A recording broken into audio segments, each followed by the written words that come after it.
할렐루야! 사랑하는 오픈도어 교회 성도 여러분, 오늘 1월 23일 토요일입니다. 오늘 하루 종일 비가 왔습니다. 오랜만에 겨울비가 참 좋습니다.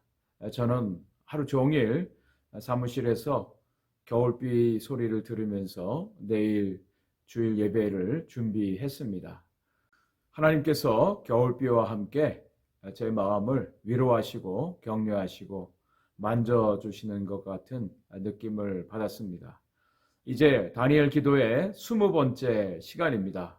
여기까지 오시느라고 수고하셨습니다. 내일 21번째 마지막 시간까지 우리가 힘을 내고 주 앞에 믿음으로 달려나아갈 수 있기를 바랍니다. 오늘도 주의 은혜가 다니엘 기도에 참여하신 모든 분들 가운데 임하기를 간절히 소원하고 축복합니다. 함께 선한 능력으로 찬양하며 나아가겠습니다.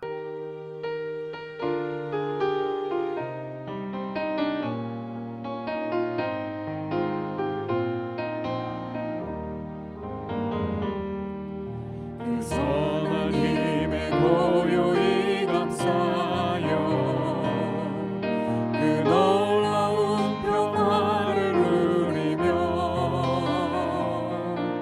나 그대들과 함께 걸어가네. 나 그대들과 한 해를 여네. 지나간 어물 어둠에 날들이 무겁게 내 영혼 짓눌러도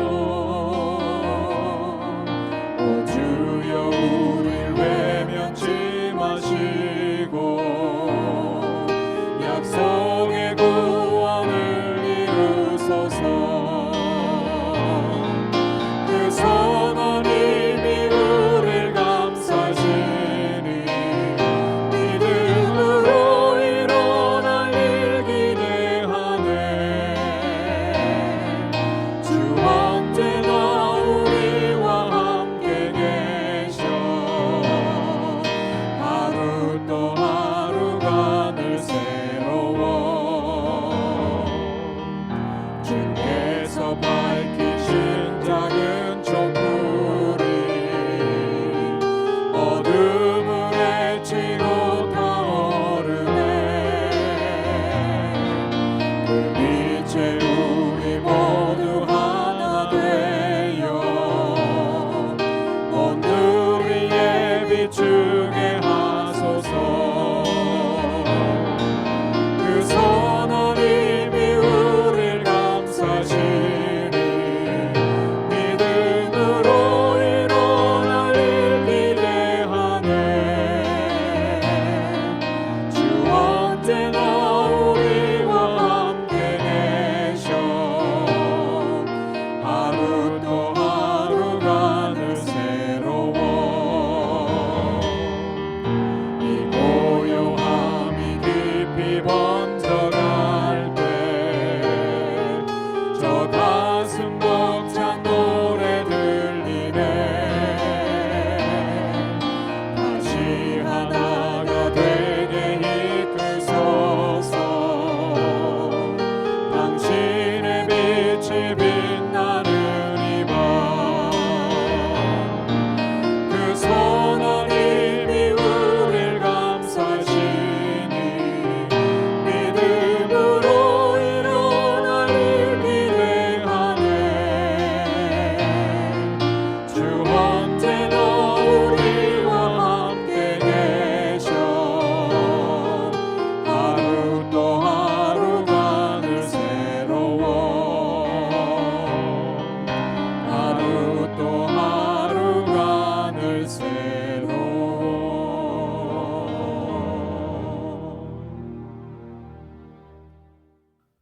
오늘 함께 나눌 말씀은 다니엘서 11장 31절부터 35절까지의 말씀이 되겠습니다. 함께 하나님의 말씀을 읽겠습니다. 군대는 그의 편에 서서 성소 곧 견고한 곳을 더럽히며 매일 드리는 제사를 폐하며 멸망하게 하는 가증한 것을 세울 것이며 그가 또 언약을 배반하고 악행하는 자를 속임수로 타락시킬 것이나 오직 자기 하나님을 아는 백성은 강하여 용맹을 떨치리라. 백성 중에 지혜로운 자들이 많은 사람을 가르칠 것이나 그들이 칼날과 불꽃과 사로잡힘과 약탈을 당하여 여러 날 동안 몰락하리라. 그들이 몰락할 때에 도움을 조금 얻을 것이나 많은 사람들이 속임수로 그들과 결합할 것이며 또 그들 중 지혜로운 자 몇 사람이 몰락하여 무리 중에서 연단을 받아 정결하게 되며 희게 되어 마지막 때까지 이르게 하리니 이는 아직 정한 기한이 남았음이라. 아멘. 전쟁을 겪으신 우리 부모님 세대들 말씀을 들어보면 전쟁의 그 고통, 그 아픔, 그 절망감을 나누는 것을 듣게 됩니다. 우리의 조국 한반도는 전쟁의 아픈 상처를 안고 있는 나라입니다. 삼국시대를 거쳐서 고려와 조선시대 그리고 근대사와 현대사를 지내는 동안 끊임없는 전쟁 가운데 아픔을 겪었던 민족입니다. 북쪽으로는 중국이, 남쪽으로는 일본이 끊임없이 침략을 해왔습니다. 그리고 근세에 들어서 미국과 소련, 중국의 열방의 전쟁통에 한반도는 초토화되는 아픔을 겪기도 했습니다. 약국의 슬픔이라고 할까요? 강대국 사이에서 누구 편에 속하는가, 어느 편을 드는가에 따라서 또 다른 힘에 의해서 놀림을 당하고 약탈을 당하는 아픔의 역사였습니다. 오늘 다니엘서 11장 말씀은 세계 역사를 기록하고 있습니다. 전쟁에 관한 이야기이죠. 쉽게 이해할 수 없는 많은 이야기들이 쓰여져 있습니다. 그렇지만 이것은 다니엘서 8장과 같은 맥락 속에서 이루어지는 세계의 역사를 기록을 하고 있습니다. 바벨론과 메데와 바사, 헬라에 이르는 역사를 기록하고 있는데요. 실제로 이 역사가 BC 250년에서 190년 사이에 일어났던 전쟁을 기록을 하고 있습니다. 단순히 세계의 전쟁사를 기록한 것은 아니고요. 이것을 통해서 하나님의 통치하심, 하나님 나라의 역사를 또 보여주고 있는 것입니다. 다니엘서는 다니엘이라고 하는 또 그의 세 친구들에 대한 영웅 이야기가 아닙니다. 이 모든 것들을 다스리고 통치하시고 당신의 뜻을 이루시는 하나님의 이야기입니다. 세상 나라의 이야기가 아니라 하나님 나라의 이야기. 이 하나님의 나라가 예수 그리스도를 통해서 이루어지고 결국은 하나님께서 승리하시는 하나님의 승리의 이야기임을 우리가 분명히 깨달아 알아야 될 것입니다. 세상 나라의 흥망성쇠가 기록되어져 있습니다. 전쟁과 평화, 또 연합과 투쟁의 역사. 그렇지만 그 가운데 영원한 나라는 없었습니다. 결국 세상의 강대한 국가들도 망하고 그러나 하나님의 나라가 영원함을 우리에게 교훈해 주고 있습니다. 오늘 말씀이 페르시아의 왕들에 대한 이야기로 시작이 되어집니다. 고레스 왕 이후에 세 왕이 세워지는데 캄바세스, 스멜디스, 또 다리오 히스타스파스 세 왕이 세워지고요. 그 이후에 넷째 왕이 일어납니다. 넷째 왕은 여러분 잘 아시는 에스더의 남편 아하수에로 왕입니다. 이 아하수에로는 다른 왕들에 비해서 강력한 힘을 가지고 권세를 가지고 전쟁과 정복을 이루었던 왕입니다. 그가 힘을 얻고 헬라 제국과 전쟁을 벌이죠. 그런데 그 헬라 제국의 왕이 누구냐면 알렉산더 대왕입니다. 살라미스 전투에서 아하수에로 왕이 패하고 결국 그 나라가 망하게 됩니다. 세상은 헬라 제국이 지배를 하게 되죠. 알렉산더는 자기가 원하는 대로 자기의 힘을 가지고 정복 전쟁을 일으켰죠. 그런데 여러분 잘 아시는 것처럼 이 알렉산더 대왕이 33살의 나이에 요절을 하고 맙니다. 알렉산더 대왕이 죽은 뒤에는 그의 나라가 네 나라로 분립이 되어집니다. 키산드로스, 또 리미시쿠스, 프톨레메오스, 셀류쿠스, 이 네 나라가 헬라 제국의 뿌리로 나온 나라입니다. 다니엘서 11장에는 북방왕과 남방왕의 전쟁 이야기가 거의 전체적으로 쓰여지고 있습니다. 여기에 나오는 북방왕은 헬라 제국의 이 셀류쿠스 왕조를 말합니다. 또 남방왕은 프톨레메우스 왕조로 지금의 애굽 지역, 이집트 지역에서 일어난 나라입니다. 남방왕 프톨레메우스 왕조와 또 북방왕 셀루쿠스 왕조 간의 전쟁이 기록되어져 있는 것입니다. 그들은 전쟁과 화해, 그리고 정략 결혼, 또 동맹도 이루어지지만 그러나 곧 그 관계가 깨어지고 계속해서 전쟁을 함으로 결국에는 두 나라가 다 멸망을 당하게 되고 맙니다. 이것이 세상 나라의 역사입니다. 세상 나라는 자신들이 가지고 있는 힘을 가지고 정복을 합니다. 오늘 본문에 자주 등장되어지는 단어가 원하는 대로입니다. 세상의 권력을 가진 왕들은 원하는 대로 땅을 차지하고요, 사람들을 포로로 잡고요, 사람들을 지배하고 자신들의 욕망과 자신들의 권력을 세상에 떨치려고 하는 그런 마음들이죠. 그러나 그 세상 나라의 권세는 영원하지 않습니다. 언젠가는 멸망을 당하고 마는 것이죠. 그리고 나서 드디어 오늘 다니엘서 11장에 문제의 인물이 등장합니다. 그 유명한 안티오쿠스 에피파네스 4세라고 하는 인물이죠. 그에 대해서 다니엘서 11장 21절부터 39절까지 많은 분량을 할애해서 그에 대해서 기록을 하고 있습니다. 전에도 말씀드린 것처럼 안티오쿠스 에피파네스 4세는 유대인들을 미워하고 유대인들을 대상으로 학살을 하고 또 그들을 탄압하는 왕으로 나타나고요. 그 안티오쿠스 에피파네스의 모습 속에서 마지막 때에 일어날 적그리스도의 모습을 우리가 그려보게 됩니다. 그에 대해서 오늘 성경은 비천한 자, 비천한 사람으로 기록하고 있습니다. 여기 비천하다라고 하는 것은 비열하다는 뜻도 됩니다.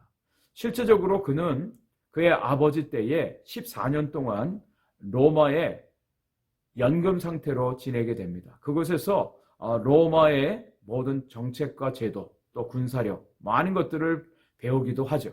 그래서 그의 평생에 로마에 대해서는 굴욕적인 모습을 보입니다. 그러나 다른 연약한 민족들에 대해서는 탄압하고 빼앗고 약탈하는 잔인한 모습으로 나타나게 되지요. 그는 그의 형인 셀루쿠스 4세가 죽자 조카를 제거하고 그가 왕위에 오르게 되는데요. 거짓과 속임수, 계략에 능한 자로 나타나고 있습니다. 안티오쿠스 에피파네스는 친헬라 정책을 씁니다. 가는 곳마다 헬라 정책, 헬라화를 시키는 일들을 하는데 그 가장 대표적인 것이 그 지역의 종교를 말살하는 것입니다. 가장 먼저 유대인들을 미워해서 유대인들의 여호와 하나님 신앙을 말살하는 정책을 펴게 되죠. 오늘 본문에 나와 있는 것처럼 그의 군대가 하나님의 성소를 회파하고 더럽히게 됩니다. 유대인들이 매일 드리는 상번 제사를 금하고 할례와 안식일 규정을 폐합니다. 그리고 유대인들을 학살하는 일들을 서슴없이 행했습니다. 그가 남방왕과의 전쟁에서 패하고 돌아오는 길에 홧김에 유대인들을 학살하게 되는데요. 그 학살로 인해서 8만여 명의 유대인들이 죽음을 당하는 어려움을 겪기도 했습니다. 안티오쿠스 에피파네스는 성소를 더럽히고 그곳에 가증한 것을 세웁니다. 바로 제우스 신상을 세우고 돼지 피를 가지고 제사를 지내게 했습니다. 하나님을 모욕하고 하나님을 대적하는 일을 서슴없이 행했던 인물입니다. 하지만 그 가운데서 안티오쿠스 에피파네스를 저항하고 하나님 신앙으로 서 있던 사람들이 있었습니다. 오늘 성경에는 자기의 하나님을 아는 백성들로 표현되어져 있습니다. 자기의 하나님을 아는 백성들. 이 사람들은 순교의 신앙을 가지고 끝까지 안티오쿠스 에피파네스에 저항을 합니다. 하시딤이라고 불려지는 사람들인데요. 거룩한 자, 거룩한 사람이라고 하는 뜻을 가지고 있습니다. 이 사람들이 끝까지 저항하고 나중에는 성전을 다시 회복하고 성결케 하는 일을 하게 되죠. 결국에는 BC 142년에 유대인들이 독립을 하게 되어지는 일이 벌어지게 됩니다. 두 부류의 사람들이 있습니다. 한 부류의 사람들은 안티오쿠스 에피파네스의 속임에 의해서 그에게 협조하고 또 친헬라어 정책에 넘어간 사람들입니다. 이들의 결국은 몰락이었습니다. 또 끝까지 여호와 하나님 신앙을 사수했던 사람들이 있습니다. 아까 말씀드린 자기 하나님을 아는 백성들, 이 사람들은 지혜로운 사람들을 통해서 하나님의 말씀, 진리를 배우고요. 끝까지 순교의 각오를 하고 저항합니다. 오늘 말씀 가운데 이 사람들은 그 연단을 통해서 정결하게 되어지고요. 희게 되어지고 하나님의 심판의 때까지 끝까지 하나님께서 지키시는 모습을 보게 됩니다. 하나님의 정하신 시간이 있다고 오늘 성경은 말씀을 하고 있습니다. 오늘 말씀에서 이 안티오쿠스 에피파네스의 종말, 마지막에 대해서 말씀하고 있습니다. 그는 강력한 힘을 가지고 유대인들을 학살하고 죽이고 종교를 말살하는 정책을 펴지만 그의 형통은 하나님의 심판의 때까지입니다. 그의 형통, 그의 나라는 영원하지 않습니다. 하나님의 진노의 심판이 이르게 되자 그가 멸망을 당하게 되어지는데요. 그의 종말에 돕는 자가 없다라고 오늘 다니엘서 11장 45절 마지막 절에서 기록을 하고 있습니다. 마지막 악인의 종말의 모습입니다. 오늘 이 말씀과 짝을 이루는 말씀이 요한계시록 13장에 나와 있습니다. 용으로부터 권세를 받은 짐승이 그의 더러운 입을 통해서 하나님을 대적합니다. 또 하나님의 백성들을 핍박하고요. 조롱하고 또 죽이는 일을 하게 됩니다. 그러나 하나님의 심판이 있고요. 그 모든 용과 또 짐승의 세력들을 하나님이 마지막 멸망의 영원한 심판에 던지시는 것으로 계시록이 마무리되어지는 것을 보게 됩니다. 여러분, 오늘 이 다니엘서 11장의 말씀은 세상의 열강들, 그 중에서 하나님을 대적했던 안티오쿠스 에피파네스의 이야기를 기록을 하고 있습니다. 그로 말미암아 하나님의 사람들이 속임을 당하고 배교하고 배반하는 사람들이 있는가 하면 끝까지 믿음을 지키는 사람들이 있습니다. 그들은 순교를 당합니다. 그러나 하나님께서 그들을 지키심을 오늘 성경은 말씀해 주고 있습니다. 이러한 일들이 앞으로 마지막 때에 일어날 것입니다. 안티오쿠스 에피파네스의 모습은 바로 적그리스도의 모습을 우리에게 보여주고 있습니다. 이런 환난과 고난과 또 하나님의 이름이 모욕당하고 하나님의 백성들이 핍박을 당하는 이런 일들이 앞으로 일어날 것입니다. 그러나 여러분, 우리가 어떠한 모습으로 주님 앞에 서야 될까요? 그들의 꼬임에 넘어가서 배반하고 배교하고 평안한 삶을 살아야 될까요? 아니면 끝까지 순교의 신앙을 가지고 믿음을 지키는 하나님의 백성, 자기의 하나님을 바로 아는 백성으로 살아가야 될까요? 하나님은 그들의 환난을 좌시치 않습니다. 그들의 고난이 정한 때가 있다고 말씀합니다. 마지막 심판이 우리에게 있습니다. 하나님의 구원이 있음을 성경은 약속해 주고 있습니다. 하나님의 백성들이 오늘 이 세상에서 당하는 고난과 어려움들, 그러나 그 가운데 지키시는 하나님의 은혜가 있음을 믿고 끝까지 믿음을 지키는 저와 여러분들 되기를 주님의 이름으로 간절히 축복을 드립니다. 기도하겠습니다. 하나님 아버지 감사합니다. 오늘 이제 다니엘 기도의 20번째 시간입니다. 하나님, 여기까지 인도해 주신 것을 감사합니다. 세상의 나라들은 자신들의 권세를 가지고 원하는 대로 세력을 확장하고 정복하고 다투는 전쟁을 일으킵니다. 그 가운데 하나님의 사람들을 핍박하고 하나님의 백성들이 고난을 당합니다. 순교하는 데까지 이르게 되는 것을 보게 됩니다. 그러나 하나님, 나의 하나님을 나의 하나님으로 알고 그 하나님만을 믿는 순교의 각오와 신앙을 가지고 끝까지 인내하는 믿음의 성도들이 되게 하여 주옵소서. 우리가 당하는, 겪게 되는 많은 어려움들, 고난들, 그러나 하나님이 모든 것을 아시고 지키실 것을 믿습니다. 최후의 승리는 하나님께 있으므로 우리가 그 하나님을 믿고 하나님을 찬양하고 하나님 앞에 나아가는 믿음의 결단이 오늘도 있게 하여 주시옵소서. 예수 그리스도의 이름으로 간절히 기도 올렵나이다. 아멘. 함께 기도할 제목을 드리겠습니다. 힘의 논리로 세상을 정복하고 다스리는 세상 가운데서 하나님의 통치를 받는 하나님의 백성으로 오늘도 살게 하여 주옵소서. 세상의 거짓과 소금에 미혹되지 않게 하시고 진리로 승리하게 하여 주옵소서. 하나님을 나의 하나님으로 바로 알고 고난 가운데서도 하나님께 대한 온전한 믿음으로 서게 하여 주옵소서. 주일 예배 가운데 살아계신 하나님을 만나고 하나님만을 경배하는 시간이 되게 하여 주옵소서. 함께 기도하며 나아가겠습니다.